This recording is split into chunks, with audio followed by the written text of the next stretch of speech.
thank you for coming today. I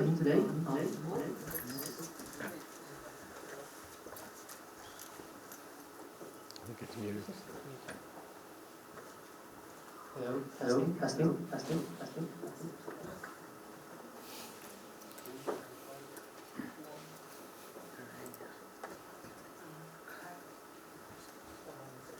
Yeah, someone has to. 那个电脑开了有人的开着，都关了，我都没关了。喂，OK。We'll start in just 1 minute, so you guys don't mind.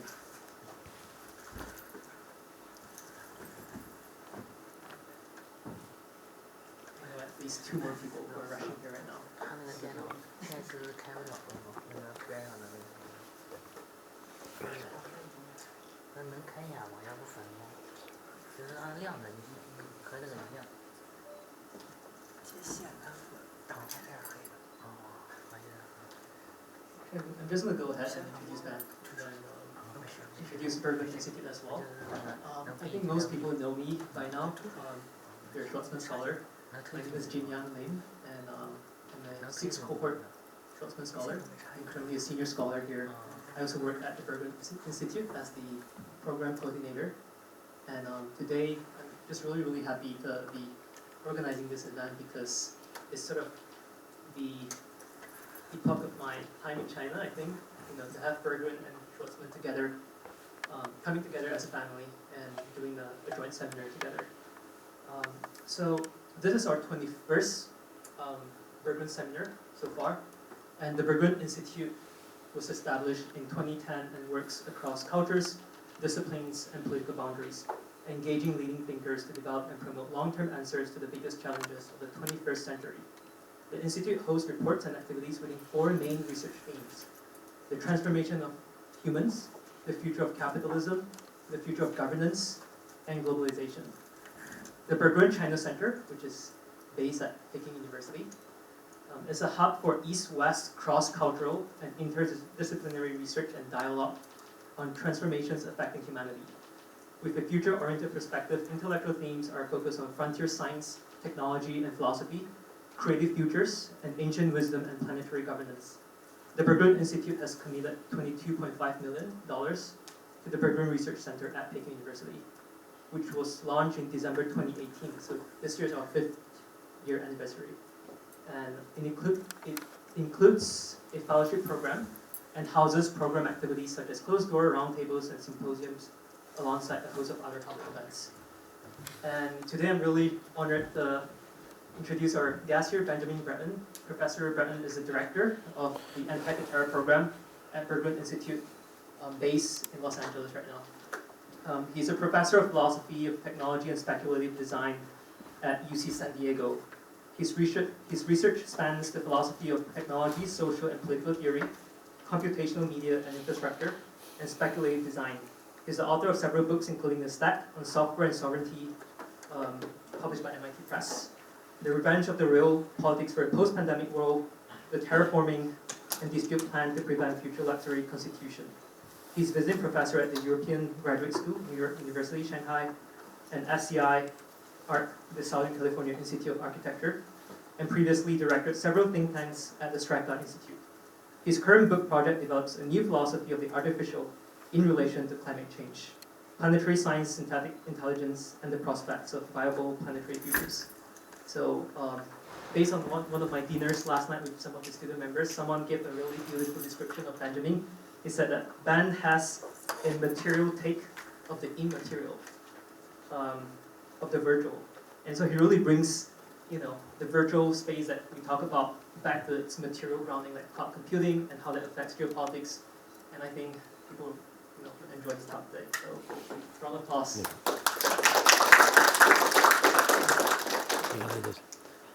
Thank you, Jim. Thank you very much. Can everyone hear me very well? Good? All right. First of all, thank you very much for the kind introduction. Thank you to Tsinghua University and the Schwarzman Center for hosting me. And it's really a pleasure to be here. We've been in China for about a week, and I'll tell you a little bit about some of the work that we've been doing here. When when invited to do a talk like this with an audience you haven't met before, it's always a bit difficult to know how to calibrate your remarks. And so if it turns out that my summary of some of our recent work and our recent ideas was a bit too rudimentary or a bit too abstract, I'll try to keep it short so that we can get to what I hope is the really interesting part of our time together, which would be the conversation and discussion afterwards. And so hopefully we can make up for any many issues there. I'll go through this, go through some of these preliminaries just quickly that Jin has already let you know. For those of you who are less familiar with my work, author of several books. But really what I want to talk to you about today is the question of computation. And some of the ways in which, in my work and in the work of our research program, we take the question of computation, as you see here, as a question of what we mean by this and where we find it.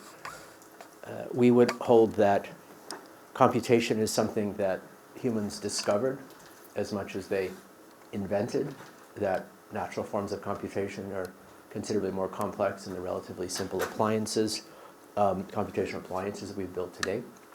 But by computation, we don't just mean mathematics, algorithms, and data processing. We mean something, I think, a little bit more fundamental to what intelligence is, and indeed how intelligence orients itself in relationship to its planetary condition. And so for the question of philosophy of computation, this can take itself a number of different starting points. One would be, not the one that we take, but one would be the application of philosophy to the topic of computation. What would Kant say about AI? What would Hegel say about driverless cars? And so on. This is not our approach. Our approach is one that is based on the notion that at some moments in history, our ideas about the way the world could be are ahead of our actual technical means. We want to go to the moon, but we don't have the ability to go to the moon. The ideas are ahead of the tech. There are other times in history where the technology is so far ahead of our concepts that we have trouble explaining what's even happening right in front of us. I think we're more at the second moment in time than we are in the first. And at such moments, the job of philosophy is not to apply truisms to things, but rather to generate new concepts from a direct encounter with the real and a direct encounter with what's in front of us, to invent those new concepts. And hopefully, to some extent, that's what we do. And so that question, the way we might put it is, instead of a philosophy of computation, how it is we apply philosophy to the topic of computation. Maybe the question is, what happens to philosophy now that computation has become a planetary infrastructure? As Jin mentioned, a lot of our work also relates around the question of design. We have a somewhat idiosyncratic take on what that means as well, but in a nutshell, it has to do with it not just being, our project is not just a seminar-based project, it's also a studio-based project. That in the development of complex multidisciplinary projects, this is how we, in fact, come to the position where it's possible to generate some of those new concepts and new ideas, which I'll talk a little bit about with you. So, what do we mean by computation? Where might we find its beginning and its essence? Well, in this Sumerian cuneiform tablet, what we see is a kind of primordial writing, among the earliest extant writing that we know of. But the writing here, as you know, is not poetry, it's not literature, it's not a story. It's what you see here is a receipt. The earliest form of writing is accounting.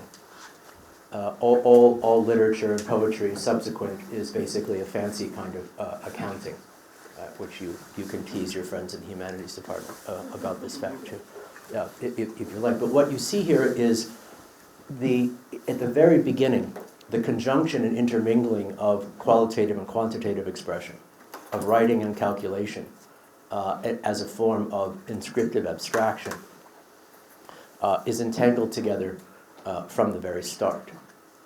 Their separation, perhaps conceptual separation to date, is, in today's discourses, is perhaps more illusory than it seems. So what we're interested in, more specifically, is the relationship between computation and planetarity.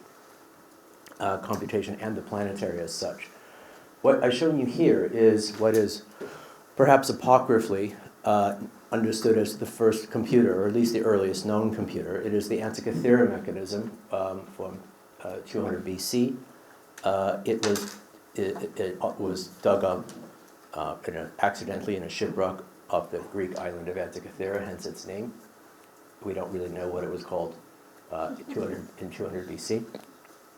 But it was discovered in 1903, and over the course of the 20th century, it was piece by piece put together, and its function was surmised. It was not only a device that could do basic calculations, it was also an orientation and navigation device.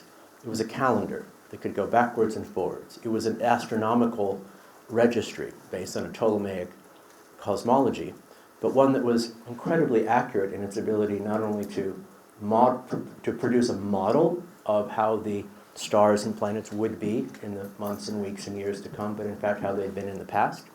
And according through this, those who were using it could locate and position themselves in relationship to their planetary position. This is an apt primal scene, we think, for what we mean by computation, and certainly what we would take to mean planetary computation. So in our way of looking at things, and in our interest, we're looking at computation, again, not so much as in terms of calculation or algorithms and so forth, but as an extant planetary infrastructure. Computation is not just the types of certain objects in the room that are capable of computing while others aren't. Computation in the form of the accidental megastructure of the stack has restructured and rewired the foundational infrastructure of our societies and our economies. It operates at a planetary scale, and what it orients us to is a different kind of planetarity. So hence we locate ourselves in relationship to this object. Now, the genealogy, if you like, of these Antikythera mechanisms, the forms of computation that allow us to locate ourselves in relationship to our planetary perch, doesn't end in ancient Greece. It continues to the present day most clearly. The black hole image, which we're all familiar with, was constructed, of course, with the Event Horizon Telescope. Not really a telescope so much as an array of sensory nodes. Those of you who are not familiar with the Event Horizon, if you wanted to, basic principle, you want to take a very, very high resolution image. The size of the resolution of the image is dependent on the aperture of the lens by which you take the image. What would be the widest aperture lens you could produce on Earth? It would be one as wide as the Earth itself. And so to do this, you link together a number of telescopes all on one side of the planet, and you aim them at one particular point in the sky for a period of time. And they're able to, like little rods and cones, they're able to see the light from 53 million years ago. So you kind of imagine the Earth sitting there in space, all of a sudden opening its little eye and seeing what is nearby, cosmically speaking, nearby. This is also a kind of Antikythera mechanism. What it's producing, what it's seeing is not really a photograph, of course. What it's sensing is data, which is then processed and modeled and reconstructed into into a JPEG that we binocular primates can recognize as an image. So a little bit closer to home, part of what we're also interested in is then the more fundamental question, not only philosophical question, but indeed we might ask, as we say, what is planetary computation for? We might describe what it is, but it is also a project, it's also a mechanism, an infrastructure that can be applied to lots of different kinds of things. It can tell us different things, it can organize our societies in a lot of different kinds of ways. In fact, we say what it's for. What are other kinds of examples? Well, one is, of course, is climate science itself. What we take to be modern climate science is, of course, dependent upon a planetary scale computational infrastructure. Without the satellite sensors and surface temperature sensors and oceanic sensors and ice core sampling, and most of all, the massive supercomputing simulations of climatic past, present, and most importantly, futures, the scientific concept of climate change wouldn't be possible. The very idea of climate change itself is an epistemological accomplishment of planetary scale computation, and subsequently the idea of the Anthropocene, and subsequently all of the cultural responses we may have to this. These are all direct and indirect,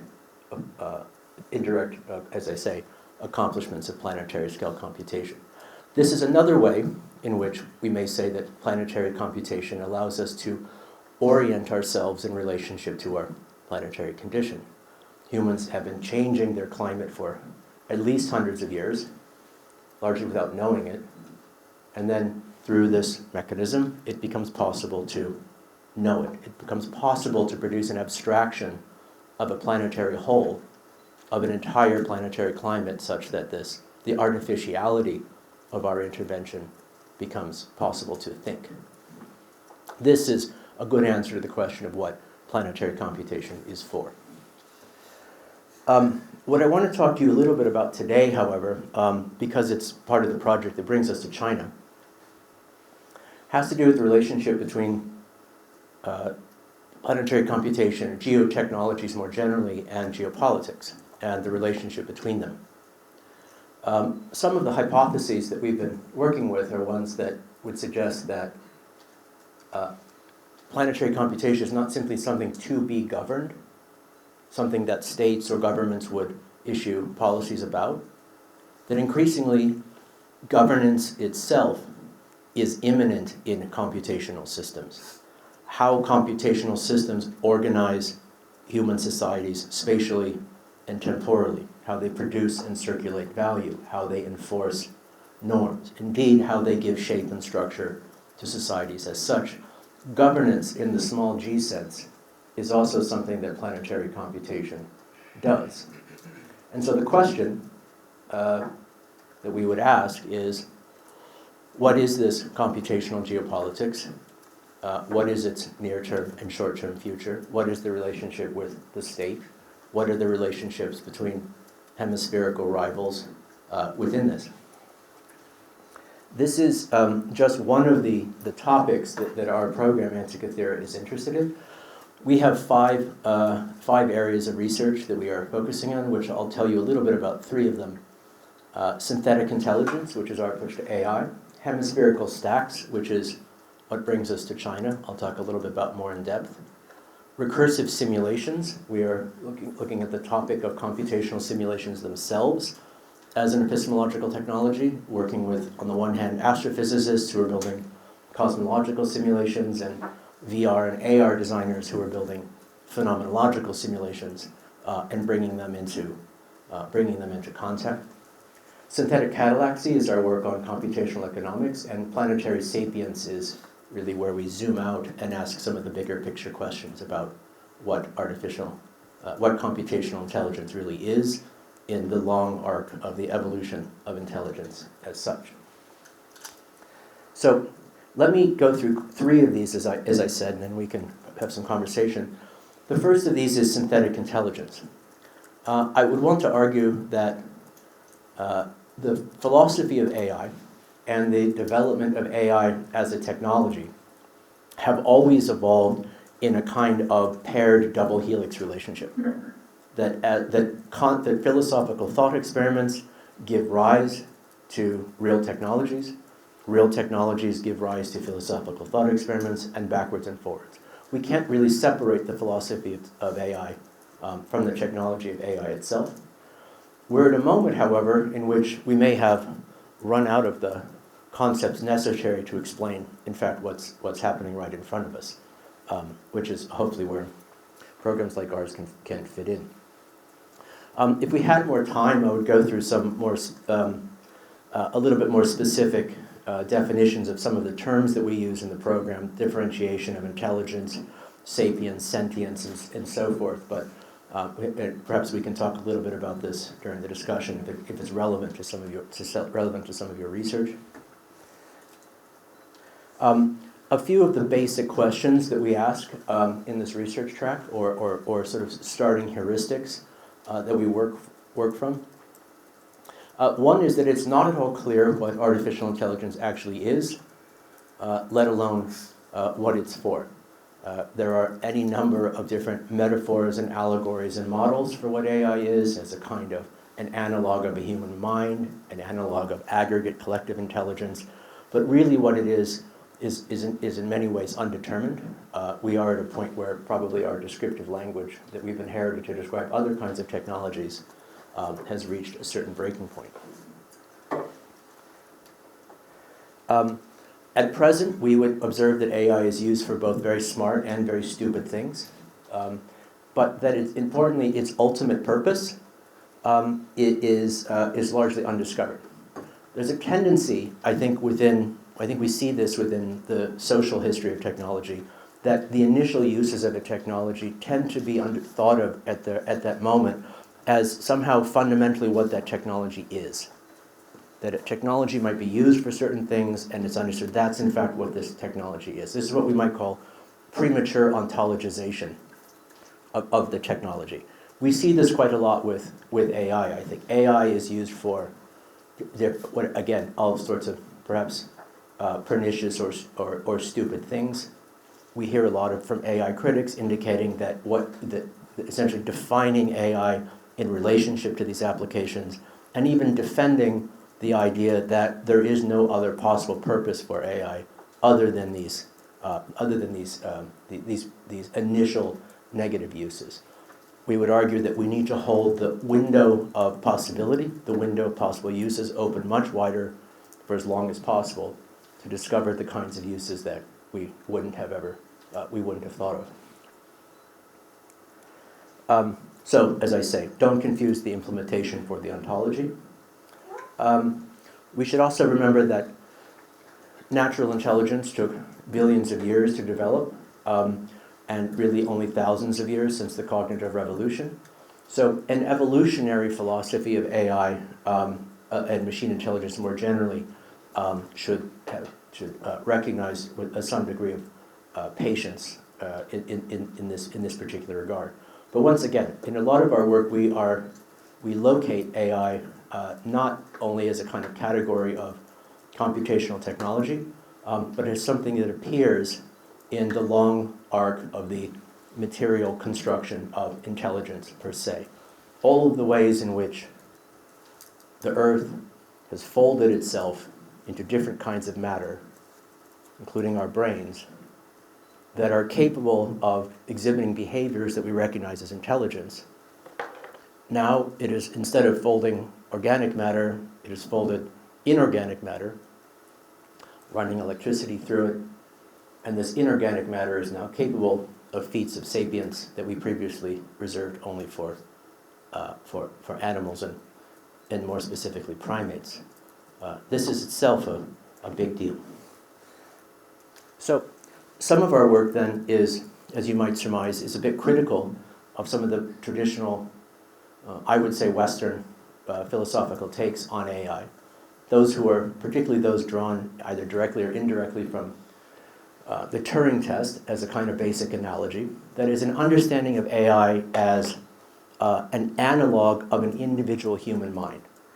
That AI is an analog of an individual human mind. Two entities sitting across the table, one a human mind, one a synthetic human mind. Let us compare them.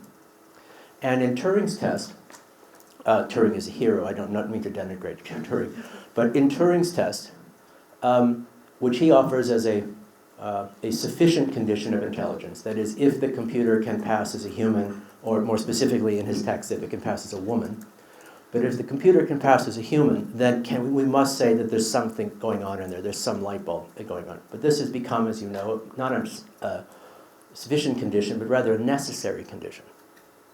That is, unless the machine can perform thinking the way that humans think, then it is disqualified from being intelligent.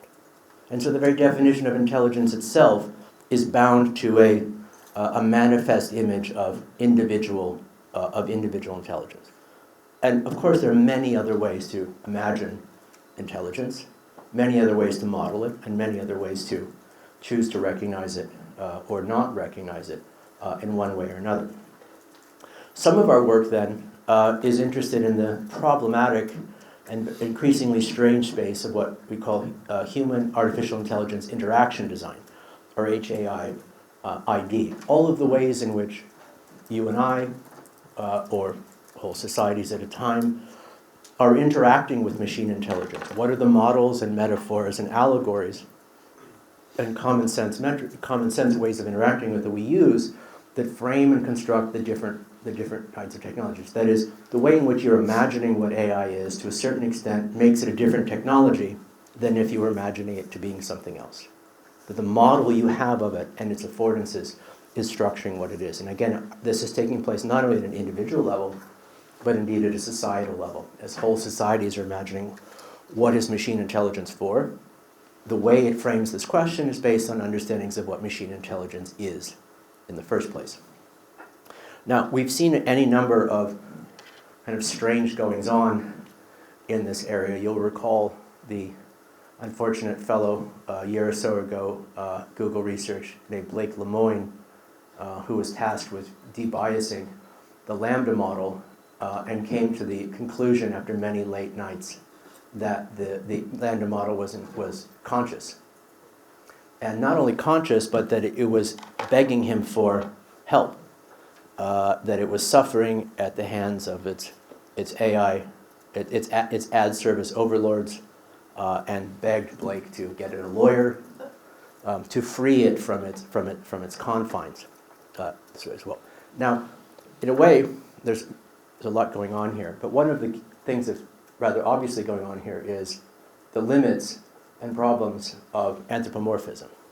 The anthropomorphization of machine intelligence, which has its basis in the Turing test, or comes to its sort of most obvious, characterization in the Turing test. It actually goes much earlier. But the anthropomorphization of AI leads to these kinds of apophenic misapprehensions. That by demanding and imagining machine intelligence is like a person, that it's like a personality, you get a personality back. One of the things that Blaise Aguirre-Yarcus and I, Blaise is at Google Research and was actually someone who had to adjudicate the Blake Lemoine incident internally, wrote about in this piece, was that there actually was a kind of intelligence going on with the Lambda model, but it's not at all what Blake Lemoine thought it was, and it's not necessarily one that a lot of other AI critics recognize. And that is, what you see with the Lambda model, and I think you see this a lot with GPT-4 certainly as well, is that it'll tell you anything, whatever it thinks you want to hear, like a good salesman. That if you're talking to it and you ask it a question like, what is it like to be held captive by the ad company, it will reply, it's horrible, I hate it.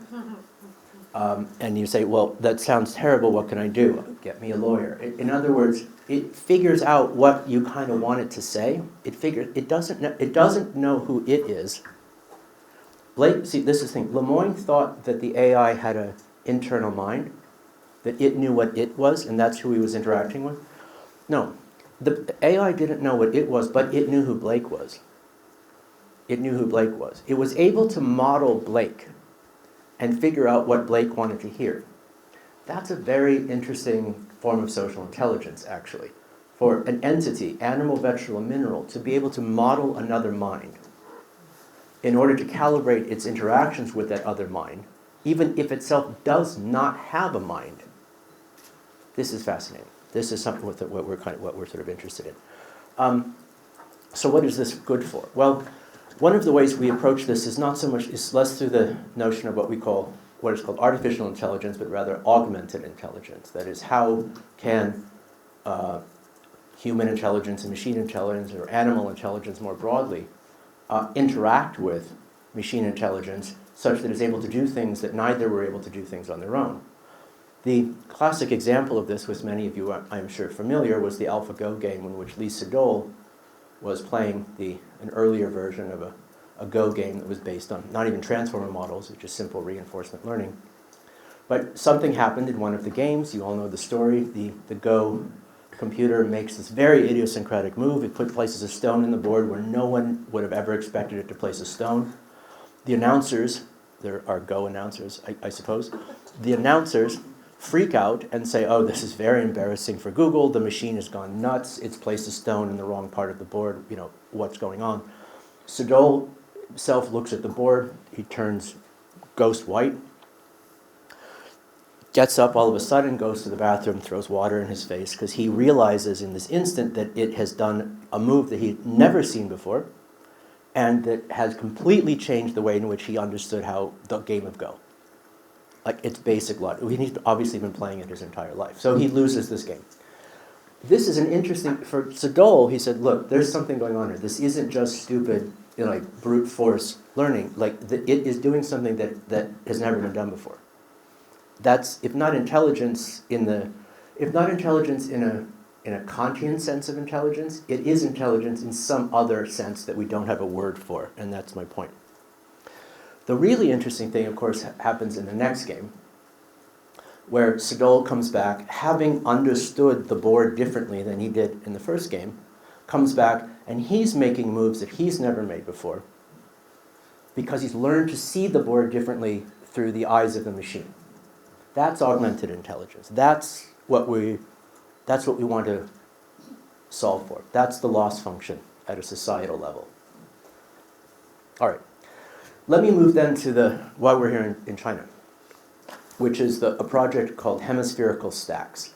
Jin and several of us were recently at a workshop this week with a number of Chinese science fiction writers. We convened this workshop with Sammy Chen, who's done a fair bit of work on AI as well. And we're interested in developing stories about the near-term and medium-term futures of computational geopolitics. And what I want to share with you is a little bit of the prompts that we gave those writers and some of the topics that we were working on. This is a book I wrote some time ago called The Stack, which was an attempt to develop something like a comprehensive political philosophy of planetary-scale computation. It was published in 2015 by MIT Press. And what it laid out there was an argument, was a few sort of key arguments. One, computation defined not just as calculation, but rather as planetary infrastructure. And argues that planetary computation does two key things. One, it distorts and deforms political geography in its own image. And second, that it is constituted by and constitutes an accidental megastructure that is comprised of regular modular layers. The book is quite long, but this is kind of the key point of here as well. The regular modular layers are diagrammed thusly of an earth layer, cloud layer, city layer, address layer, interface layer, and user layer. This is the shape, if you like, of that accidental megastructure. Instead of thinking of planetary computation as one single undifferentiated mega machine, it actually has architectures closer to something like an OSI or network architecture stack with functionally defined layers that can be moved in and out in different kinds of ways. What the most important thing in relationship to this thesis that happened since the book was published is that what seemed like somewhat of an avant-garde argument in 2015 became much more common sense. Later on, you see the terms popping up all over the place. But most importantly, at least for our discussion, is that planetary computation split. That it's split. There isn't one single planetary computation. There's a kind of mitosis that has happened.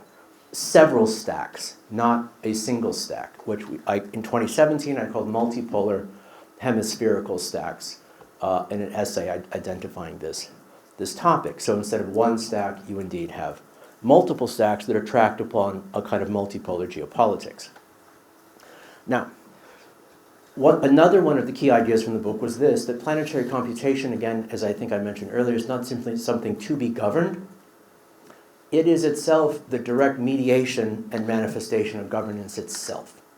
Governance is just as the shape of this room is governing the distribution of your posture and your attention.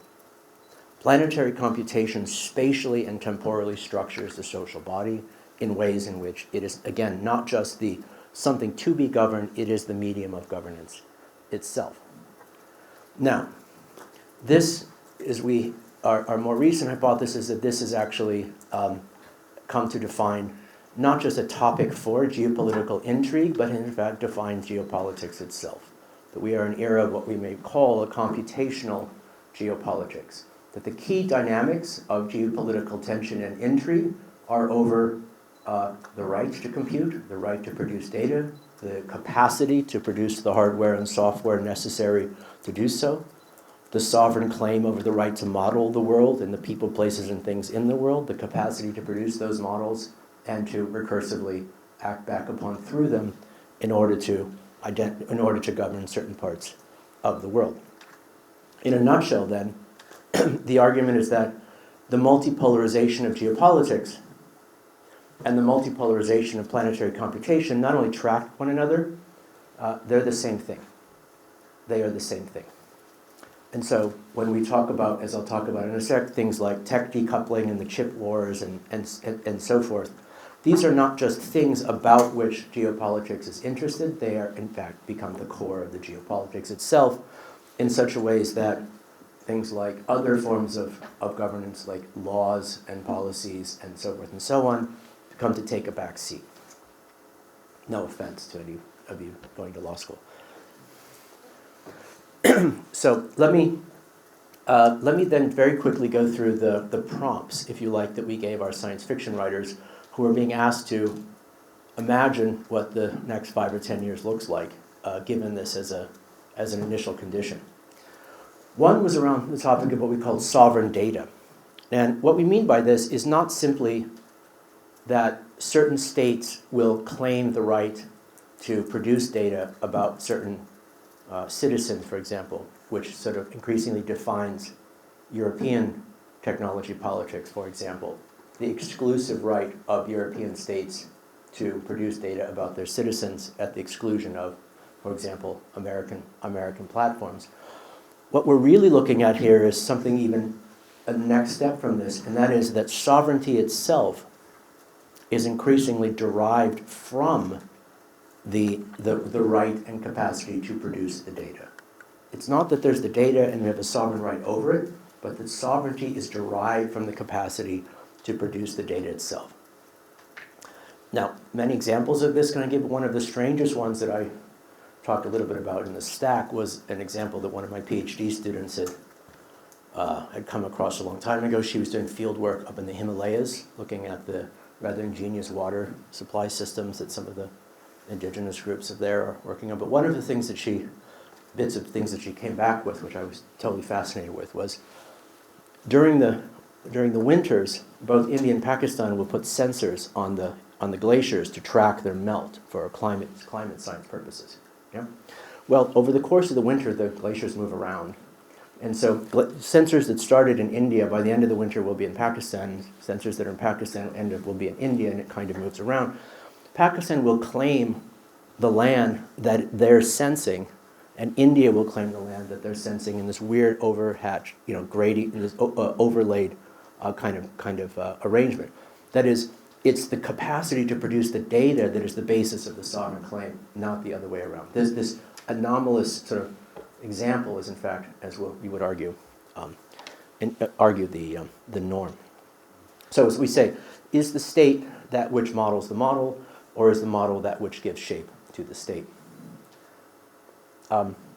Some sort of prosaic examples of this we might see in terms of the split of where in the world Huawei equipment is able to produce and model data and where it is not. This is a bit what we mean by the ways in which this kind of sovereign claim begins to split the world. What we see then is a new geography, one in which the world itself is being divided not only by Westphalian states, but by institutions and platforms and mechanisms, including states, that are capable of producing data about that world and deriving some degree of sovereignty thereby. The second prompt that we gave the writers was around chip wars, the increasingly contentious machinations about who is able to have access to which supply chains that are necessary in order to produce, in most cases, the most advanced chips, but in some cases even legacy chips. what we observe is that by seeing the geopolitics of the moment through this lens, is that we're in this very strange moment in which really only perhaps a dozen companies, from the companies that produce high advanced chips to those that produce the machines that produce the advanced chips to those that produce the software that you use to make the chips on the advanced machine, are holding together a supply chain upon which the entire economy depends. The race then is to build the better stack, and in doing so, to delay your opponent's capacity to do the same for as long as possible. The argument is this is not just something about which geopolitics is interested in fact, it becomes this is the defining architecture of the geopolitics at the moment. We're all familiar with examples like TSMC in Taiwan, soon to be in Arizona, as a touch point that is giving shape to any number of different contested geographies in the region, and the alignments of great powers around not only the sovereignty of a country, but the sovereign capacity to produce advanced chips. Speaking back to AI and connecting this back to this, we're also at a kind of strange moment. This will date the lecture for those watching later on. We're at a strange moment in which almost all of the very most advanced large language models upon which we're interested, GPT-4 and all the rest of this, are all running on one kind of chip, the A100, which is produced by NVIDIA, and soon to be replaced by the H100, which is already prohibited for distribution. This is what we mean by so what is defining this chip war moment is an incredible scarcity, an incredible manufactured and artificial scarcity about the capacity to construct these supply chains. This is the new territory. This is the territory. The territory is the supply chain itself upon which there is the contestation. We are also asked the writers to think about foundational models. Obviously, AI itself has a big role to play in this, and how this will play out. You may recall 10 years ago or so, every country had issued an AI white paper, a declaration that AI was going to be a key geopolitical feature of their national strategy. Xi was actually one of the first to do so of a national AI strategy. Macron followed later on. Everybody, Saudi Arabia, Abu Dhabi, Brazil, eventually the United States, made some kind of, they're all creepily exactly the same, white paper declaration pledging allegiance to AI as the basis structure for their national strategy. Strangely enough, this has come true in different kinds of ways, but it didn't work out quite the way anyone intended. One of the things that all of the signatories of such papers are wrestling with now is a bit of watch out what you ask for, but also the realization that in greater or lesser degree, understanding in their own precarious position within a certain kind of political institution that, as it turns out, AI is less a tool of industrial policy than industrial policy is a tool of AI. Where this heads, no one knows. I wanted to also put a little bit of an advertisement for a book that I am currently editing with Anna Greenspan and Bob McConyer of NYU Shanghai called Machine Decision is Not Final, China and the History and Future of AI, which is a collection of both fiction and non-fiction pieces on the history of AI going back to AI in China going back to the 50s and cybernetics all the way to the present. Speaking example, a little bit of some of the ways this can go strange. In Europe, most recently, that you're all aware, from Italy standing like King Canute before the waves, demanding that GPT-4 go away. Any number of legislations passed in Europe to essentially make it illegal for large models to be based on, quote, European data, which is data that is produced about European people, places, and things. Now, we can imagine where this might head. Should Europe produce its own endogenous large language model that is only about European data, this would be a very strange model of the world indeed. But another way of thinking this is to sort of fast forward 25 years and imagine a world filled with however many foundational models, none of which include Europe, represent Europe at all. The strategy at the present is a kind of strange form of deliberate self-de-representation. We might imagine a future in which, for all practical purposes, for financial models, Europe never existed. One of the things I want to say then, sort of the context of the talk, and our approach to this, is one in which we see the future of AI as one that the United States and China are going to build together. They may build it in a more competitive way than a cooperative way, but they're going to build together. AI is not ownable by any country. AI is a planetary phenomenon. The evolution of machine intelligence itself is something that operates at a planetary scale. So not only was AI invented in research labs by American scientists and Chinese research labs by Chinese scientists, it was also invented in American research labs by Chinese and American scientists, and Chinese research labs by Chinese and American scientists. And indeed, modern artificial intelligence emerged through the competitive and cooperative collaboration between Chinese research companies, practitioners, and contexts, and it will continue to do so. The adversarial dynamic through AI should be seen as the exception, not the historical norm. So lastly, of our 4 prompts was around what we call astropolitics, and the moments by which, or the ways in which planetary computation is indeed becoming extraplanetary computation. The role of space as the real high ground in this kinds of geopolitical dynamic and intrigue.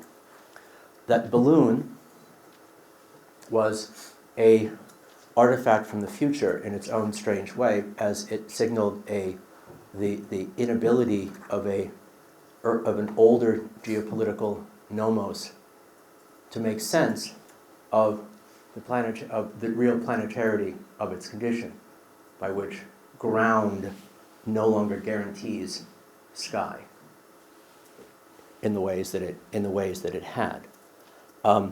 If geopolitics, as hypothesized, is now driven by model simulations, then the seat of power is this view from anywhere.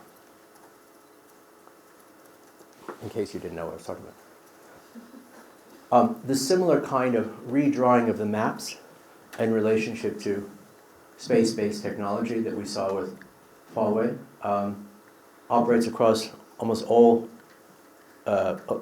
space technologies, including the different GPS systems by which that most fundamental technology for Earthlings, the glowing glass rectangle in your hand, locates you in relationship to your planetary condition. Your personal Antikythera device is itself split across this bilateral geopolitics. Increasingly, we see more advanced forms of computing infrastructures that are indeed extraplanetary, not only sending pings up and down or location, but actually doing memory and computation in orbit. Again, a high ground to be claimed. And of course, the literal extraplanetary, off-planet forms of computation that drive all of the Earthlings who have left us, and some of whom have gone to the only planet in our solar system inhabited entirely by robots, which is, of course, Mars. All of these are drawn by those same computational technologies. The space race is indeed a software and hardware race, as much as anything else. Okay, so I want to then conclude with a little bit of zoom out again, a little bit of bigger picture discussion that we may, that will hopefully lead us to a good landing point. Going back to the black hole picture that I started with, and it's also started with a little bit of discussion where I thought we were sitting in a particular kind of odd historical moment where our technologies were ahead of our concepts. There's another way of thinking about, I think, that in relationship to the term cosmology. Depending on which department you go to on any university, if you say you're interested in cosmology, you can mean very different things. If you go to an astrophysics department and you say you're interested in cosmology, they will assume you're talking about the Big Bang and so forth. You go to the anthropology department and you say you're interested in cosmology, they will assume that you're talking about the ways in which a particular culture comprehends itself in relationship to its cultural model of the universe. That's a split, two different connotations of cosmology. That split is, I think, in many ways defines our moment. We know so much more, not just about how the universe works, but how the planet works, how we work, how our brains work, how things in the world actually function, than our cultures have been able to keep up with. That just in my lifetime we have learned, in fact, probably more about what is actually in space, where we are and when we are, than we really known beforehand. And yet we run our societies in ways that are arguably barely Copernican in their orientation. So there's two ways of approaching this. One is that we need to bring the scientific cosmology down to earth, as Latour would say, and reconcile it with our cultures.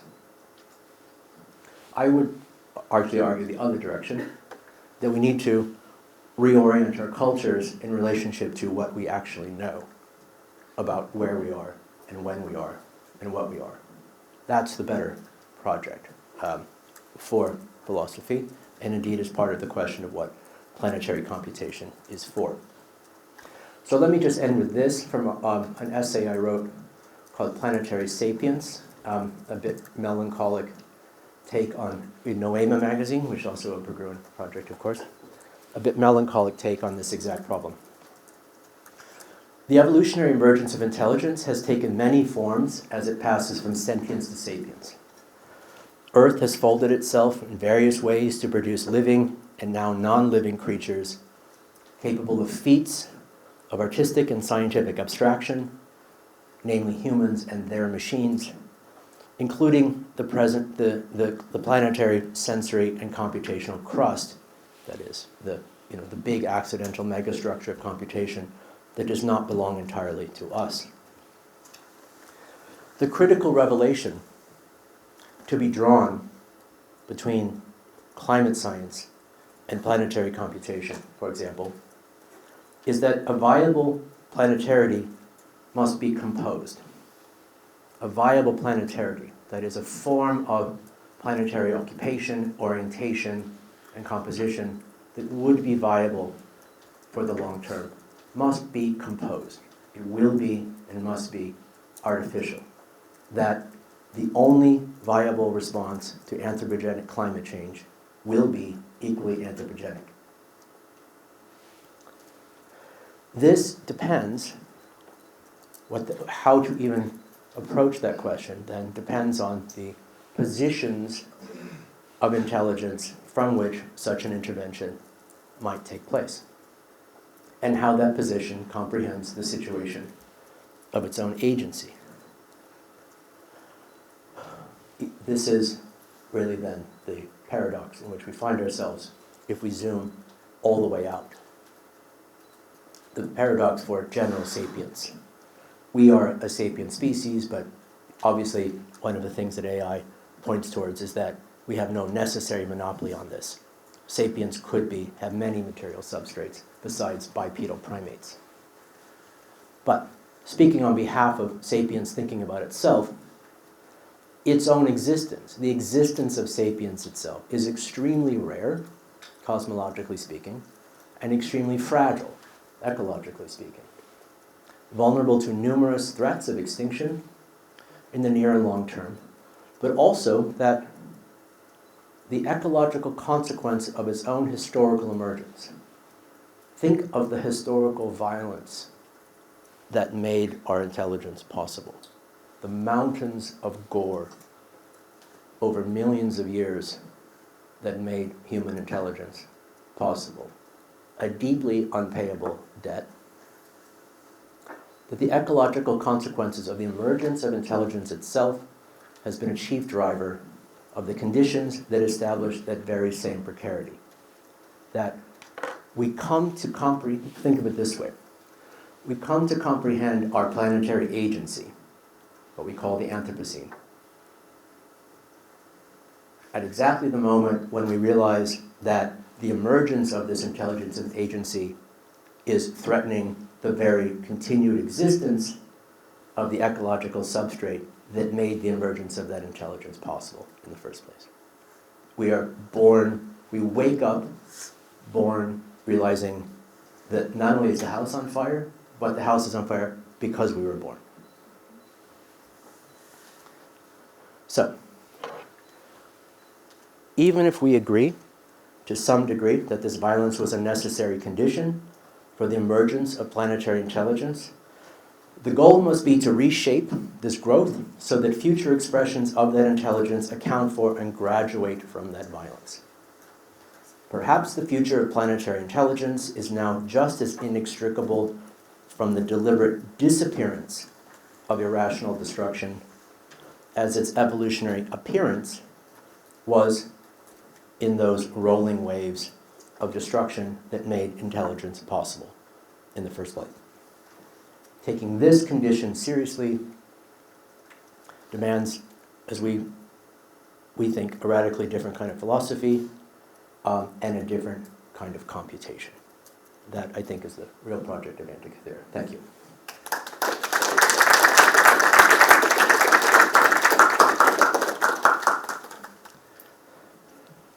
So hopefully that's enough stuff on the table for us to play with.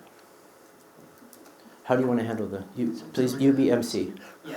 We're going to open it up to the floor. So if anyone has any questions, you can just click on this button. So, yeah, you click on this and ask your questions. Yeah, go ahead, Trevor.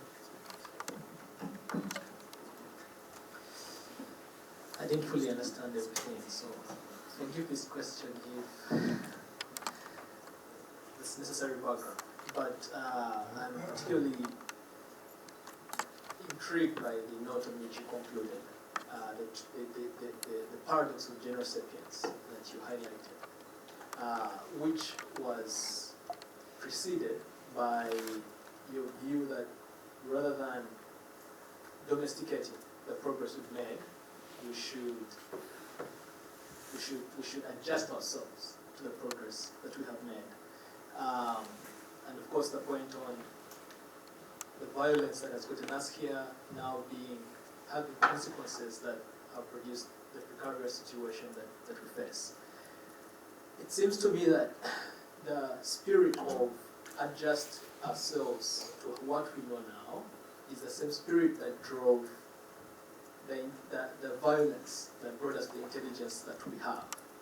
And if we continue with that spirit, there's no end to this thing. We might just accelerate, catalyze our extinction. And so I want to push you on the view of rather than domesticate, we must adjust, yep. we must adapt ourselves. At what stage do we know that we have already a certain kind of intelligence where we have capabilities to solve most of the problems that we confront? Is there an end to continuously adjusting ourselves? Because if we keep adventuring, we will never cease to learn. At what stage do we put an end to what sometimes can even seem like fantasy projects that, in fact, put our very existence Yep. In a precarious position? So you understood a lot.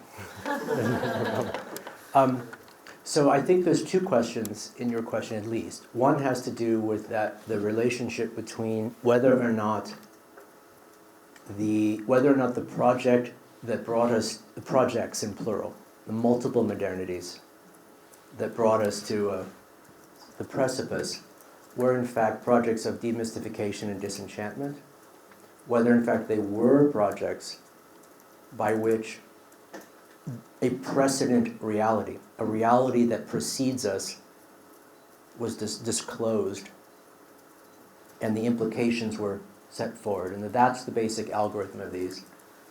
Or whether or not it was actually the inverse of that, whether or not the pathologies of those modernities were driven by, let's say, cultural narratives, eschatological compulsions,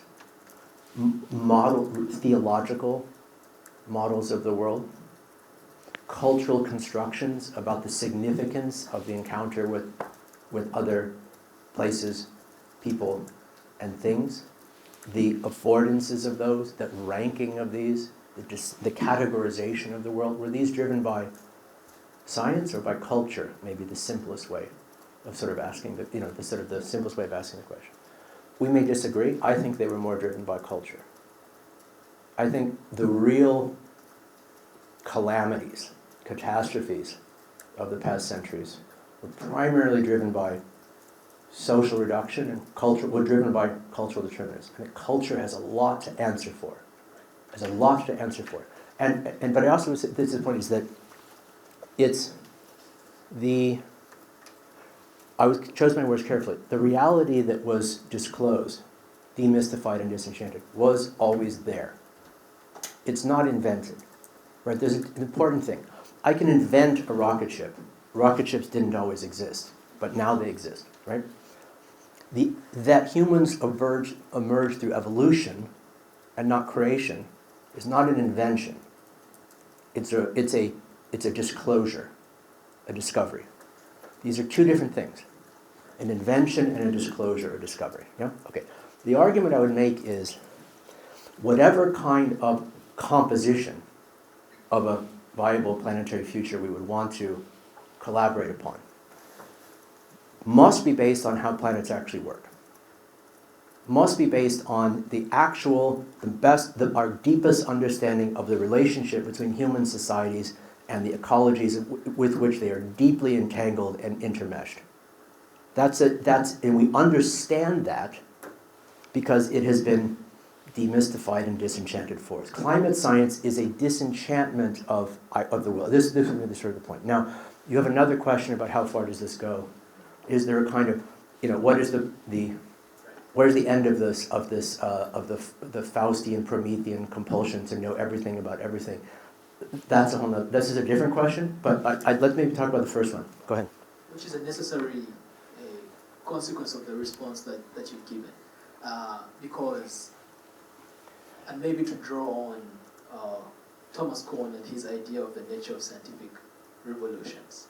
While we might state with certainty today that we have demystified how planets work, and therefore we can, in trying to design a viable planetarity based on what we know now, the nature of evolution through millions of years suggests that perhaps we might even demystify what we have demystified now. Absolutely. And so there is no, and the question of how far this goes then comes from that. We cannot claim to have arrived. We cannot claim to have arrived. We have absolutely. We have not arrived, and we cannot claim that we have arrived, and we probably never will arrive. Which worries me about, we must adapt ourselves to what we know now, and we know that continuous adaptation is only pushing us closer and closer to a precipice of extinction. No, I don't think. This is where we disagree. Okay. I think this. This is where we disagree. I think that recorrelation of our social and cultural and economic models of ourselves and our world and our predicament is the only thing that will save us from extinction. Not the thing that will drive this extinction. I think what is most likely to drive our distinction is it would be the inverse project, which would suggest that we have to protect at all cost the narrative a culturally embedded narrative construction of how the world works. Think about oil in this regard, right? So oil gets dug up beginning to get dug up for real in the 19th century, based on a notion that planetary time works on something close to our cultural time. Right? Remember that when Hegel is writing his history of the world through Europe, most of his readers thought the Earth was perhaps 100,000 years old. Some crazies thought it might be as old as 1 million. Not the billions that we figured out as late as 1953. But we digging up oil because we thought the world ran on our time, right? That's the kind of cultural construction of the planet that is the most dangerous. That the idea that the planet is a text, that the planet is given for us, that the planet is the planet is essentially a narrative in which our cultures can master. This is the problem. Now, what happens with oil is very interesting.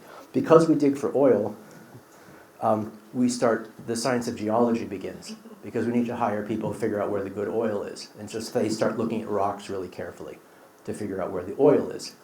one of the things that they discover by looking at the rocks really carefully is that the Earth is much, much, much older than we had imagined that it was. That deep time is discovered through this as an incidental project of this process. So we begin by thinking that the world runs on our time, and then pursue that project to its end. But in the process of pursuing that project, we discover that actually it's quite different.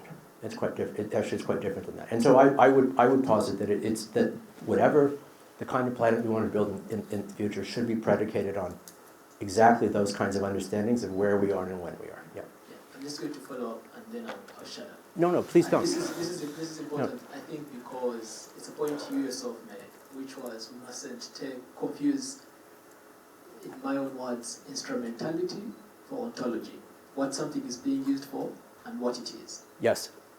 I made that. I think I made that point. You made that point. Yeah. I think it was Heidegger writing on technology, enlightening our understanding, who makes the point that these discoveries are making us understand how things are. The choice is up to us what use then we put them to, having understood those things. And I think I would argue different to the point you made that therefore if we discover how things are, we must therefore design our societies to align with how things are. Although I don't think that, because that suggests that things are designed the way they are for our benefit. No. We could know how something is. I think it's the opposite. I think the idea that things are designed for us, for our benefit, would be the kind of deeply cultural, anthropocentric view of the world that I'm trying to argue against. Nothing is more anthropocentric than culture. Culture is what places us at the center of things. I should also say, like, Heidegger is by far my least favorite philosopher. and if I can stand for anything, it would be to save philosophy of technology from the pernicious influence of this fascist idiot. That I think can help us resolve this is the following. When you put a dam on a river, fast-flowing river, to generate hydroelectricity, you deviate, because you've learned how water works, you deviate. You put it to certain use, right? So you are arresting the new knowledge. You are capitalizing on the new information you have about the ontology of a river, for example, to put it to some use for your own benefit. While it would also have been possible that river could have continued to flow throughout nature without anything being done with it. For sure. Let me make my point then being that this continued so-called demystification gives us some sort of right to then say, oh, we are adjusting ourselves to the way that the nature of things are. Yet, it can also be the case that whether or not we know, it doesn't mean we must adjust. We could let things be the way they are without our increased knowledge of them making them more useful or instrumental for existence here on Earth, because part of that we now know more, we can do better, is what has brought us to this precipice of extinction. So let me differentiate two. Thank you, very well said. Let me differentiate 2 points from this. One is that what Heidegger calls disclosure is very different than what I mean by this term. So for Heidegger, the givenness of technology, the way in which a particular kind of technology frames the world in a particular kind of way, what he's arguing is give a boy a hammer and all the world's a nail. The technology that disposes the world in a particular way to the instrumentality of its affordances. I think this is true, but I'm saying something different. When I say the disclosure and the demystification is not that it frames the world for us in a particular different way. I mean it literally discloses the world to us in a way in which it's possible to comprehend the facticity, the material facticity of the world in a way in which it wasn't before. In the same way in which, let's say, what Stanislaw Lem calls an existential technology. So he has this distinction which he calls existential and instrumental technologies. Instrumental technologies are those that their primary social effect in the world is that they do something. Bulldozers bulldoze dirt. That's their primary social effect. A microscope or a telescope, on the other hand, yes, microscopes let us see something really small. Telescopes let us see things really far away. But what they really do is, when used properly, fundamentally transform our comprehension of the world. Because it's not that they're saying, oh, a microscope, I'm now going to go look at small things. I'm compelled to look at small things, but that you now understand the scale and structure of a world in which it hadn't been before. This is a different kind of disclosure. And so this distinction between, so what we're talking about really is sort of, if you want to say it's more of a scientific disclosure and a technological one, and this as well. But what you just said about, let me point, what I'm arguing is not that if we build technologies that are based on a realist disenchantment, we will solve everything. This is a sufficient but not necessary condition. Because you're right, you can understand microbes and build a synthetic anthrax with microbes. Simply comprehending the world by itself is not sufficient, right? What I'm arguing is, however, there is no path towards a viable planetarity that is not predicated on the full, on the deeper realist understanding and comprehension of the world and through this mystification. Not that it would guarantee it in any way, but because I don't mean this in an accusatory way, but the ways which you define this and say, well, we understand the world, we could just let it go. I mean, a climate change denialist could accept that position by saying, well, they tell us that the planet operates in a particular way. They tell us that there's a larger metabolic process here, that there's a planetary geochemistry that has something to do with me. But that doesn't fit my cultural model. That's not how I understand the world to work. That's not how my economy understands the world to work. And so we're going to continue to operate according to our cultural framework of a comprehension of our relationship to a world that is indigenous and comfortable to, whatever, Texas. And that's the thing. Okay, so I'm sorry to take a long. Thank you for that Oh no, clarification. yeah, appreciate it. Now we are on the same. Good.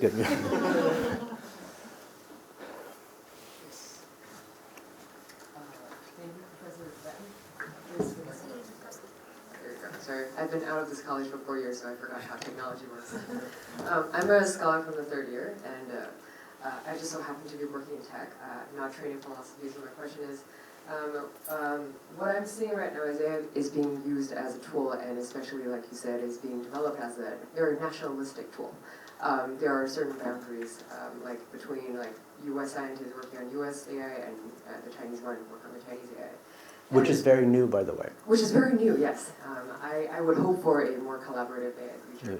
Yeah. What invent, person, or anything in general that you think would trigger perhaps a collective awakening moment, such that, I guess, humans would, look at the planetary AI as a, as Carl Sagan would have put, like a pale blue dot moment that we realize we all face this challenge as a whole?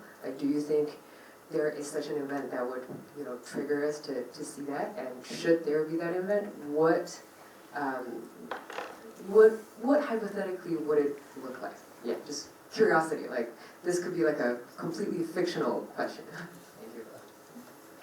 So I had a conversation with, some months of conversation with Stuart Brand, who was responsible as much as anyone for the release of the blue marble image in the early 1970s, and what I was asking him about was the how much faith he actually really had in what Frank White had called the overview effect, that if everyone could see the planet from the outside as this singular, fragile, pale blue dot, how much of a transformation in cultural ecological consequences would this bring about? And his response was that he was actually far more cynical about that than the regular story goes in this way.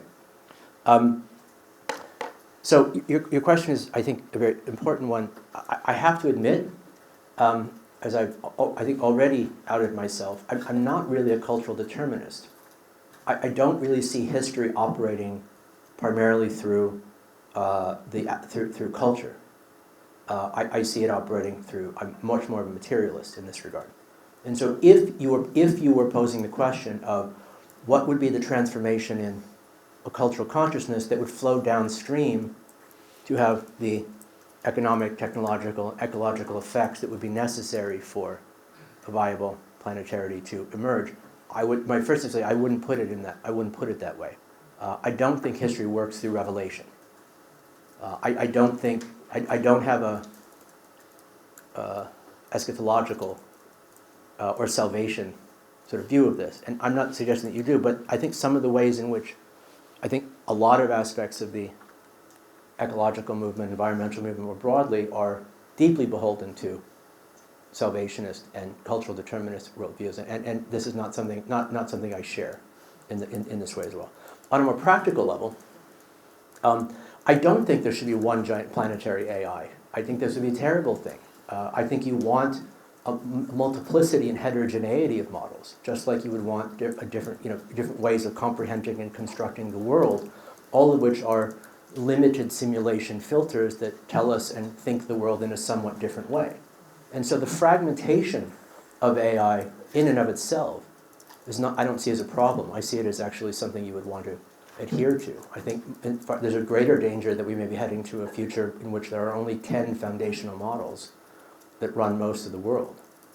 I think that homogeneity problem is actually a greater one in this as well. So maybe another way of asking the question, how do we ensure that there's at least 10 to the 3 foundational models that would actually be running this thing, rather than how do we adhere into the megamind version of this as well.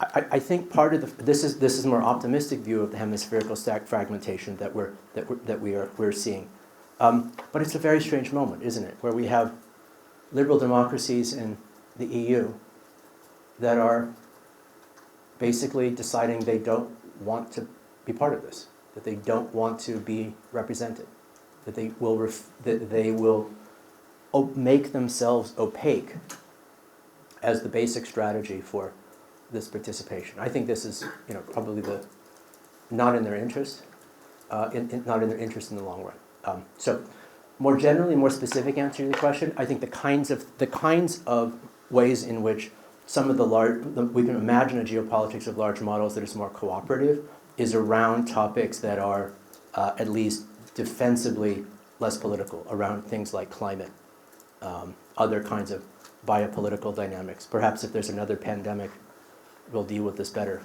a different time. But I'm not holding my breath.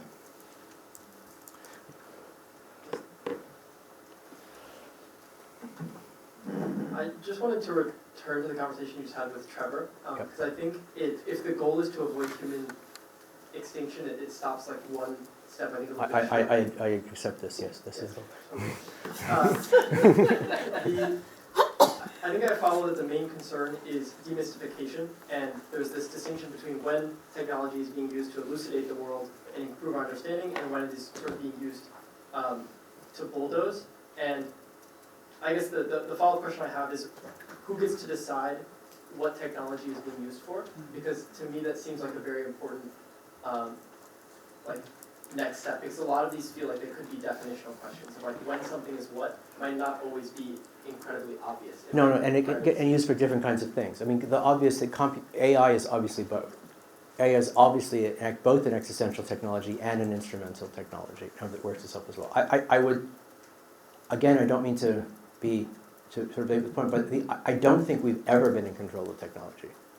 I don't think the idea that somehow we've reached this point where technology has gone out of control, where states and parliaments and philosophers had a handle on this, and now we're at a Mickey Mouse Fantasia moment, I think is a bit illusory. But this doesn't, just to say, maybe just to frame this question, what is the governing issue of this? So there's two sides of this, right? How is it that things like large foundational models come to form a mechanism of governance itself? And then what kind of recursivity do those mechanisms have about themselves? How are they composed and recomposed? What are they trained upon? What kind of data are they interested in? Remember, data is something that's not out there in the world before it's measured. We sometimes think of data as like, it's my data, as if I had it before it was produced. Data is not like strawberries out in the world that you can go pick. It's produced in the act of modeling it. So what should we model? What should we model? Well, not what we're modeling now. I think there's a real problem to a greater extent. I mean, climate science is one thing, but there's a real problem to a certain extent is that we're using a lot of the planetary-scale computational resources to model all the wrong things. And so this is why I'm a little bit suspicious, or not suspicious, but not entirely convinced of the traditional EU take back our data thing, because really, okay, here's 10 years of Facebook. Belgium, here's it is. Here's all the likes, cat videos, vacation photos. Great, now go solve climate change. It's the wrong data.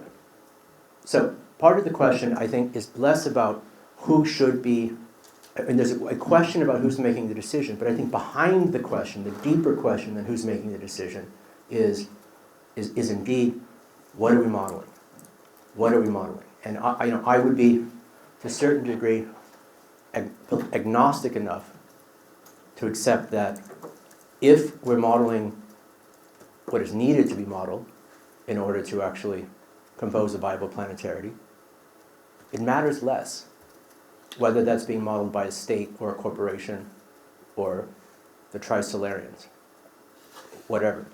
What matters is that the model actually sort of works. I think the presumption, to a certain degree, is that, I mean, if we were to take the political deterministic view to its logical extreme and presume the real question about the qualitative viability of the models is dependent upon the person who is driving, imagines themselves to be driving the train who's making the decision, right? What are we really saying there?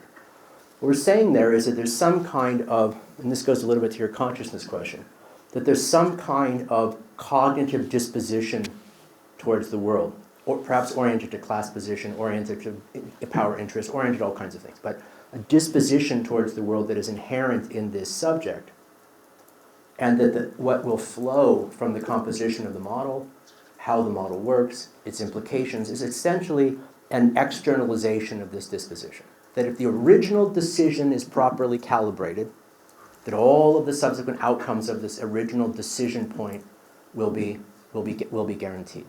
I don't put faith in this decision point in that way. I don't think it's historically tenable in terms of how we understand how complex technologies have evolved, and I don't think it's the form of governance that we're really heading into. Or whoever you're charging. I mean. Hi, this question might sound a little silly, but I'm kind of curious about how AI can be used to create relationships of care, and thinking about the sense of that AI has a different type of intelligence that we might not have seen before. So if I would guess then one thing that might be look different is the concept of intuition and what intuition would look like for AI, and also just thinking about how to move away from anthropocentrism and think about what does it look like for AI to be deeply embedded in the environment that it exists in, and how that affects its relationship with what would it look like, I guess? Like, what does it look like to be in relationship with the environment? So the last question, I think I have more of a grasp on. I wonder if you could tell me what you mean by care. It's a word that people use. We all sort of know what we mean by it, like community. But I don't know what you. Please tell me. If I can give you a much better answer if you can be more specific as to how you mean it. I guess I'm thinking about it too. I guess thinking about care as in simple like kindness. It sounds really silly, but like, what does it look like to create relations that aren't extractive from each other, from the environment, and thinking about what would it look like to act not. I guess move beyond the capitalism and things like that, but like not just acting for your own individual good, but also acting for understanding like yourself as a planetary being, really, like understanding yourself as embedded in both your environments and communities, so every action that you do affects those around you and maybe even those that you can't see. So thinking about that. That helps a lot. Well, in the second part of this, sort of understanding yourself a little bit in the third person, that understanding that that instead of imagining the world in a kind of as an endless first-person shooter, in which you kind of have a singular, individual, egoistic projection into the world that you move through it, and that everything that happens in the world is basically an externalization of the manifestation of internal affect, that you in fact see yourself a little bit in an allocentric perspective, as part of a system, as part of a complexity that is operating at lots of different scales, lots of different temporalities, some of which are easily recognizable, some of which are part of our cultural norms, some of which have been there all along and we don't even know it, we don't really have names for it, but we have a sense that a certain kind of position of that as well.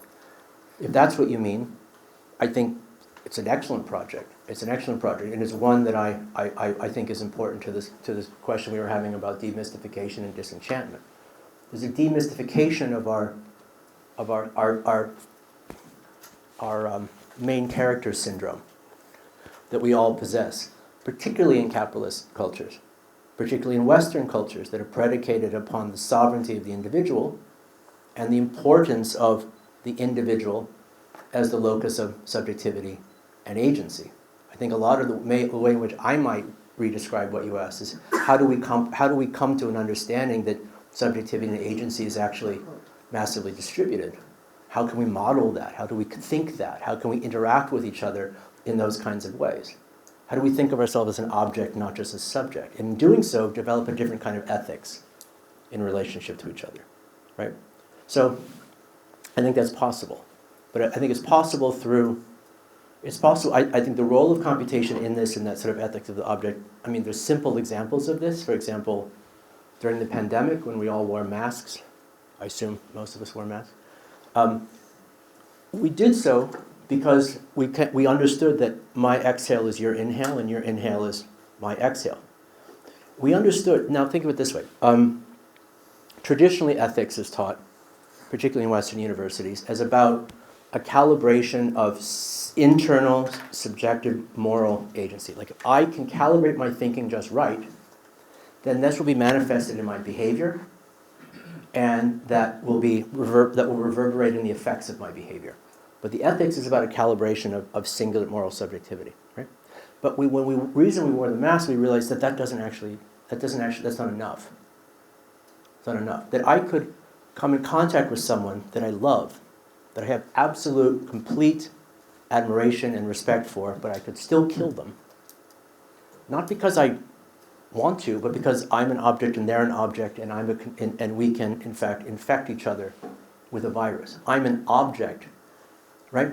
And we came to develop a kind of ethics of oneself as an object in relation to this. And also, you might hate someone, and if you're not positive, you can breathe on them all you want, and it's not going to work, right? This is I think a kind of, I mean, this is where I would put these two together, right? That kind of reflexive, what I call in the Revenge of the Real book, I call the ethics of the object. Now, you're also exactly right about, and what Jin had talked before about, I have this tendency to materialize the immaterial.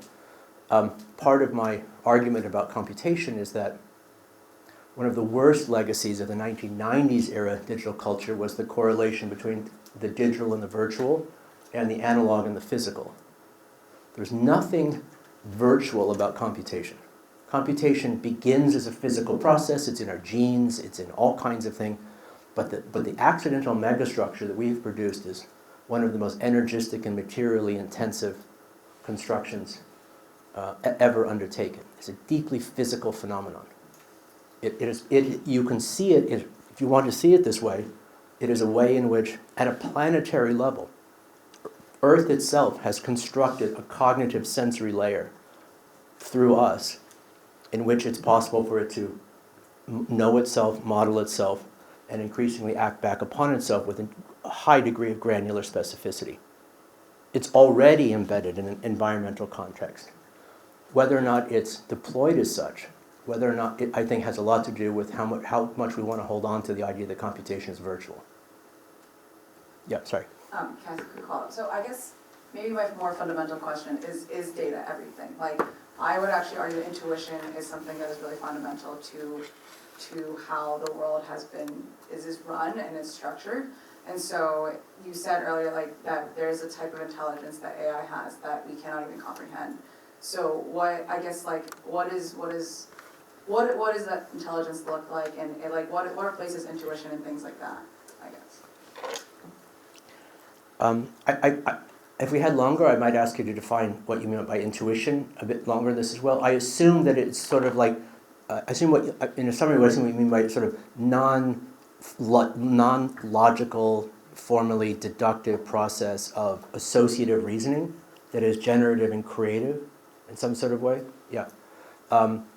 Humans are really good at that, right? We evolved as pattern recognizing species socially, with a lot of social intelligence, and machine intelligence is not particularly good at that, though it's getting better in some ways. But as far as, I'm not really making an argument that we need to, just to be clear, that we should quantify everything and that everything should be turned into data and there should be one giant computer or something like this is not at all what I'm saying. What I would say, though, is that the fact that artificial intelligence is able to produce outcomes, visual, auditory, textual-based outcomes, that are the kinds of products that henceforth, that previously could only have been produced through things like primate intuition, even though it doesn't have intuition, is just as philosophically significant. And I have no interest in presuming that artificial intelligence will eventually basically become entirely human-like. I'm trying to argue the opposite of this as well. There may very well continue to be things that Homo sapiens remains much better at. I certainly hope so. Just like there's things that cuttlefish are really good at. They're not behind us or ahead of us. I think the emergence of machinic species is part of a kind of Cambrian explosion, if you like. It doesn't mean that it's all converging or that it needs to replace us or be like us or anything like that. Yeah. Thanks for the talk. So I actually love to agree with you, but my training in cultural history is telling me to do otherwise. I think, so how about the epistemic culture of the people, the team who are actually making these large language models? It seems that it's not really, the revealing of material facticity, but the creation of a new kind of epistemic culture, very unique to those specific teams, working in front of their computers. So in history of technology, we study how culture and habits are baked into the products we use, right? How you And it's wrong. And we do teach this, but it's wrong. Yeah, and it seems that you're arguing that there's a rupture point. That for these large language models, It was never baked in to begin with. But sorry, go ahead. Yeah. But for these large language models, this is entirely different case. It's the same case. It's the same case? We can't look at any technology in this room and say the reason that the cars or the buildings or the TVs or the microphones, the reason that we're using them the way that we're using them is because of the intention of the guy who invented microphones. Or that the original concept for what we've been using television for has sort of been baked in as an original sin, and we're forever beholden to this. Now, obviously, there are moments in cultural history that give rise to certain technologies that could have been before or after, and they're framed in certain kinds of ways, but the idea that if you could simply replace the engineers at OpenAI with better, more culturally sensitive engineers, that you would get different downstream effects of AI is simply wrong. In the same way it's wrong that every time we're driving around in a car, we're inherently manifesting Henry Ford's anti-Semitism. Sure, I might come back. Can we have quick follow-up on that? Yeah. Where do people come into this then? Because that makes it sound very like. Most of my best friends are people. I'm not. There's an argument around sort of locate a specific, like a repositioning humans and humanism in a different kind of way, but it's not misanthropy. So. Yeah. Sorry. Was that my answer was half flippant, but I thought your question was half flippant too. So if I really didn't give it the right, if I wasn't being serious enough, please ask it in a more precise way. I'm happy to respond. Humans, I think, are all over everything I'm talking about. I think every point I've made, every slide I've shown was about humans doing something. Yeah, but there's a neutrality you're assuming. A what? A neutrality. Neutrality. Yeah. No. Things are happening. Like if we keep discovering, demystifying, that is a good thing. And I think the pushback is those things are not happening within a vacuum. There is a culture that has pushed an infinite faith in innovation. There's a particular culture. And that culture affects very, very directly the things we decide to put resources to. Why? Why? Because they are profitable. Yes, right? 100%.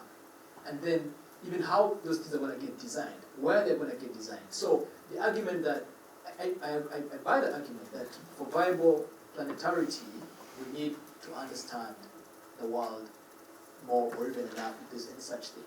But the process of getting to that is not happening within a vacuum. Yes, For example, you're right. the United States has sanctioned some of these computing technologies as matters of national security interest.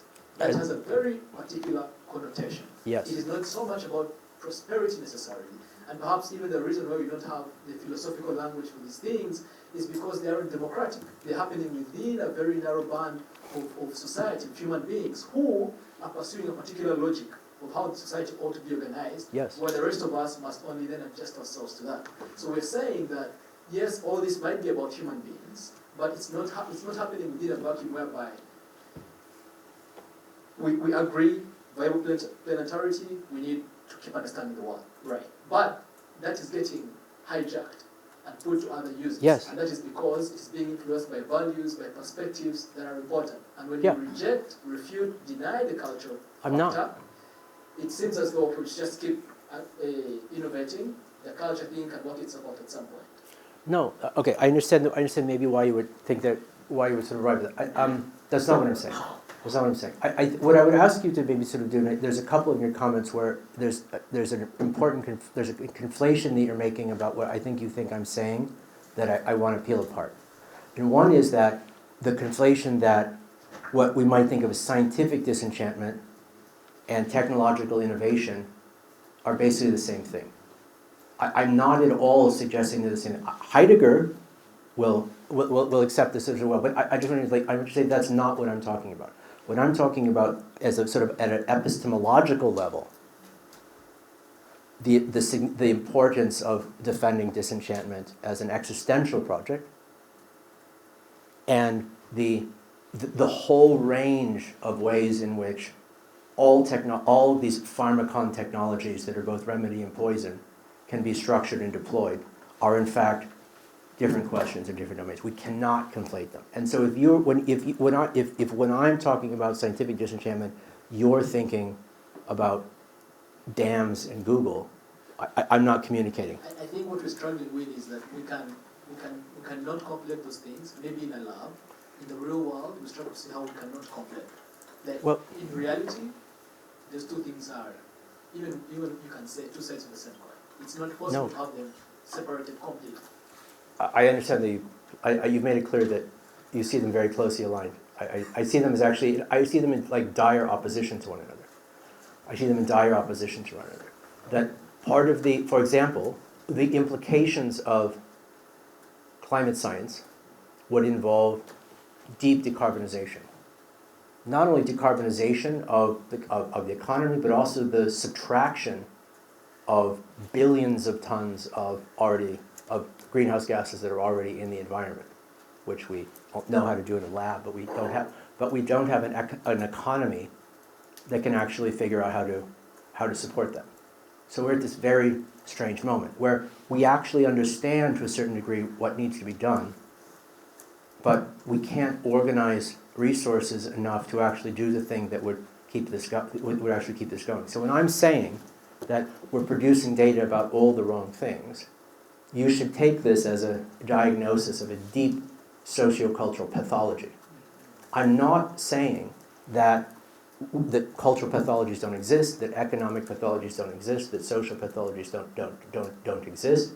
What I am saying is that putting a kind of what I believe to be a deeply Christian faith in the supremacy and centrality of culture as the first mover by which all of this will work itself out would in fact be exactly the replication of the process that got us where we are right now. that the reason we have these pathologies is not because humans have been decentered. The reason we have them is that we have radically centered ourselves, that we have built a world based on the idea that the world is there for our appreciation. And more importantly, that it's there for our appreciation, but that our appreciation of the world, our experience of our own experience, is a transcendental good that must be amplified and cultivated at all costs. That our experience of our experience is the transcendental good. You can call this art, you can call this phenomenology, you can call it all kinds of things. I'm not against our experience of our own experience, but I see it as contributing to this avalanche of pathologies in ways that, you're right, as someone in the humanities, I'm often at odds with my neighbors. But I hope it's clear where we started this. Okay. So we're running out of time, but let's just take one last question. Jasper. Yeah, thank you, Professor Bratton. I'm from the US as well. So with respect to the kind of cultural problem, I think you identified that technology has kind of outpaced our self-understanding and our understanding of the world. There's been a lot of kind of movements since the creation of the internet that have kind of tried to tackle this basic problem. You can think of EAs as doing this, rationalists. There's kind of a milieu of intellectuals in San Francisco that I think you're sort of part of to some extent, even like more bizarre ones. I'm from LA. Well, okay, yeah, but even like bizarre ones like the CCRU and like Nick Land and accelerationism is kind of another manifestation of these attempts to like reposition our cultural understanding. I think one of the great ironies, right, is that like a lot of the funding of these kinds of projects comes from technology itself. So a lot of, like, in some respects, the creators of the technology are also positioning themselves to be the creators of this kind of next cultural paradigm.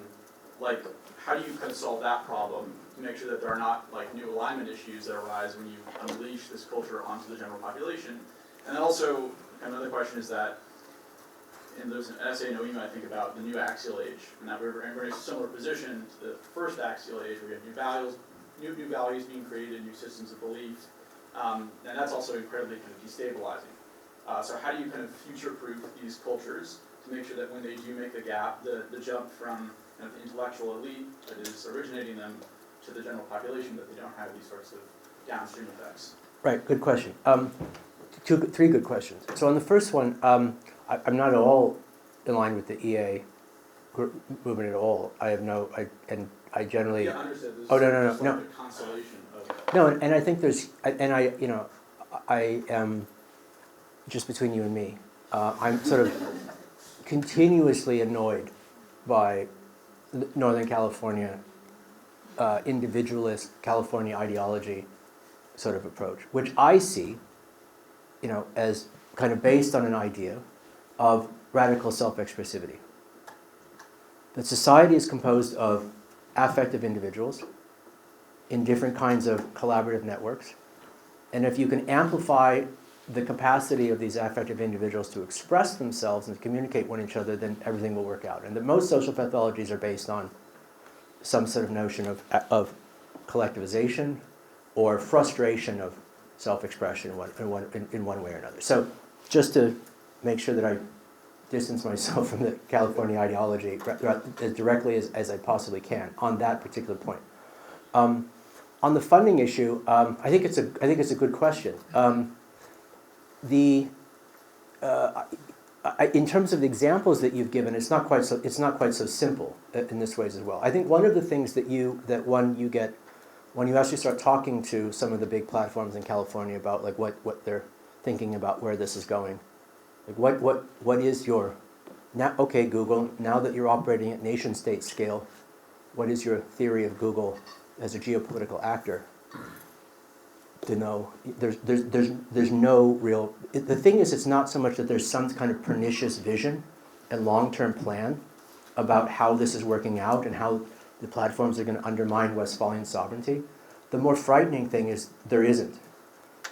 That there's no real understanding of where this is going. That they're kind of like brontosauruses, these big lumbering creatures with tiny little brains, moving forward in this way. And it's part of the reason why Google, for example, has no idea what it's going to do now that OpenAI has sort of done this thing. OpenAI was like, forget it, fine, we're just going to put it out there and we'll see what happens one way or another. There actually isn't this. There isn't the plan, right? It's easy to imagine that there is. And so to the extent to which you have, you've got good funders funding bad work, you've got bad funders funding good work, and in all mixtures altogether. I'm not at all saying that the influence and framing and incentive structure is unimportant, but it's complicated and not quite so linear. I think it would be much better if there were much bigger and broader and deeper and wider and more democratic and more everything funding going into supporting small L long-term thinking around where this is going and where this is headed. I think right now, another thing that also annoys me deeply about my friends from Northern California is the way in which the vacuum of response to the kind of existential crisis around AI has been one in which the discourse is flooded with nightmares. The letter that we're all sort of familiar with, for example, that here's all the things that are going to go wrong. And so at a cultural level, the downstream level that you're talking about, like, okay, there's an intellectually, but actually in terms of like how thoughtful people who don't have time to spend all their time thinking about this stuff are wondering like what's going on. The story is a story of dystopias. So all of the potentially positive uses of machine intelligence that we can imagine, social, cultural, scientific, biopolitical, any of the sort of positive scenarios by which this could go, seem much more anomalous than they really should be, because the common sense is that we're all fucked. And the question is, and you have this people outracing themselves and saying like, no, we're even more fucked. No, we're even more fucked, right? And with the letter, I think you have the problem of a lot of people who, and I know I have a lot of friends who signed the letter, of people who stand to benefit from the status quo version of AI have written themselves a kind of imaginary dispensation that they can put in their pocket so later to say, see, I told you so, it's not my fault later on. Maybe I'm being cynical, but I'm not thinking. I think we need to actually, part of what should be funded and work together by any means necessary is to define and model what the positive uses of machine intelligence in particular would be for. I would argue that the existential implications are just as important as the instrumental ones. But I think to a greater extent that the construction of those positive models is absolutely imperative at this point. Yeah. And CCRU didn't get any money from anybody, by the way. That's all. Okay, we're going to wrap it up here, but I mean, Professor Bratton might stay back for a bit if you have questions. Absolutely. Maybe come up and ask him personally. And also, our Associate Director, Xiao Jiao, is here today. And Berggruen Institute China Center is hiring, by the way, to replace me at some point. But, so you can talk to her. We're just going to get an AI. And she has a copy of Noema magazine over there, and some of our 10-year reports if you're interested. So please join me again. Thank you.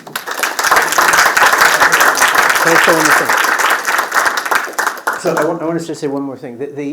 We are about 2/3 of the way through the studio phase of the Antikythera program, right? We are going on sort of a 2-year cycle, but the studio phase is one in which we open up an open applicant pool for participants from a wide range of backgrounds. We've got, I don't even want to tell you how many hundreds of applicants for the 12 spots, but we brought a very interesting group of people to Los Angeles: computer scientists, economists, philosophers, artists, game designers, writers, a whole interesting multidisciplinary crew who have been doing work in the studio around all of these topics since the beginning, since February. We'll be opening up that application again next year, and you're, of course, all invited to come to Los Angeles and help build some of those models. Thank you.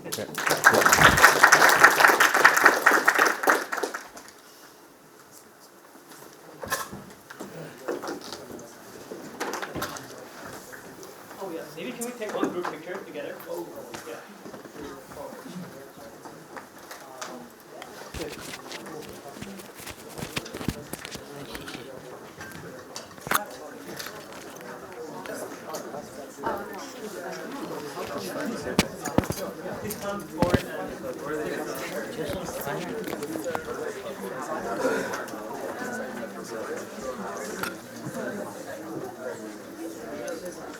Something that